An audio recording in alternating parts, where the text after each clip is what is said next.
এখন ডিভোর্সের পর পুরো সমাজ আমাকে অপমান করে।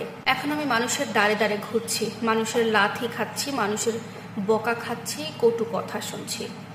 অথচ আমি একসময় এসির নিচে ঘুমাতাম।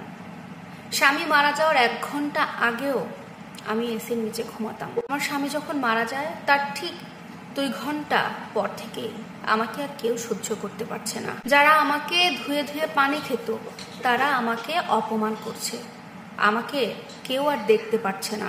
একটা সময় আমাকে যারা ভয় পেয়ে কথা বলতে আসতো না, আমাকে যারা কথা বলতে আসলে চোখ মাটির নিচের দিকে তাকিয়ে কথা বলতো, তারা আজকে আমাকে গায়ে হাত তুলতে আসছে। তাদের ব্যবহারে এত পরিবর্তন শুধুমাত্র এই একটা মানুষ না থাকার কারণে।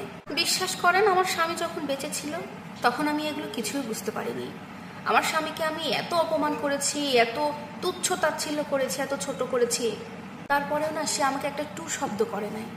সে আমাকে কখনো পাল্টা অপমান করে নাই, পাল্টা ছোট করে কথা আমাকে বলে নাই।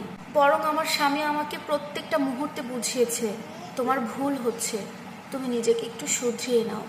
কিন্তু কিসের ভুল আর কিসের শুধরানো, আমি সব সময় আমার একটা ডেমাগে চলেছি। আজকে আমি বুঝতে পারছি ওই মানুষটা, স্বামী আমার জীবনের কি ছিল। আজকে শুধুমাত্র আমার স্বামী না থাকার কারণে আমার কি অবস্থা।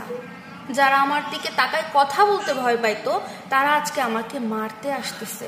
প্রত্যেকটা কাজের দোষ দায়ভার আমার উপরে আসতেছে। আমি আমার স্বামীর সাথে এত খারাপ ব্যবহার করেছি, কিন্তু আমার স্বামী একটা মুহূর্তের জন্য অন্য মানুষের কাছে আমাকে ছোট করে নাই, কখনো একটা বারের জন্য অপমান করে নাই। স্বামী আমাকে এত পরিমাণ ভালোবেসেছে, কিন্তু এই ভালোবাসার মূল্যায়ন আমি করতে পারিনি। আজকে আমি বুঝতে পারতেছি। এখন আমার সবসময় মনে হয়, আল্লাহ আমার স্বামীকে কেন নিয়ে নিল, কেন নিল, আমাকে নিতে পারত। আমিও আমার স্বামীকে অনেক ভালোবাসি। হ্যাঁ, একটু মাথা গরম ছিল আমার, আমি আমার স্বামীকে অনেক বাজে ব্যবহার করেছি, কিন্তু ওকে ভালো কখনো কম বাসিনি। আমি যে তাকে ভালোবাসি এটা আমি তাকে বেঁচে থাকতে কখনো বোঝাতে পারিনি, কারণ ওইটা প্রকাশ করার মতো ক্ষমতা আমার ছিল না। এখন আমি এই ফিলটা করি, কারণ ওই মানুষটা, আমার স্বামী, আমার জীবনের আল্লাহর দেওয়া যে কত বড় একটা নিয়ামত ছিল, এটা আমি এখন হাড়ে হাড়ে বুঝতে পারি। তাই এখন আমার মনে হয়, প্রত্যেকটা নারীর উদ্দেশ্যেই বলছি, স্বামী যদি 10টাও বিয়ে করে তারপরেও স্বামীকে ছাড়বেন না, কারণ স্বামী আপনার জন্য আল্লাহর দেওয়া অনেক বড় একটা নিয়ামত। অনেকে বলতে পারেন বিয়ে করলে তাকে ছেড়ে দিয়ে আমি আরেকটা বিয়ে করব। ভাই, আপনি যে অন্য সংসারীকে, অন্য একটা ছেলেকে বিয়ে করে সংসারে সুখ পাবেন, এর তো কোথাও কোনো গ্যারান্টি নাই। আপনাকে যে স্বামী আল্লাহ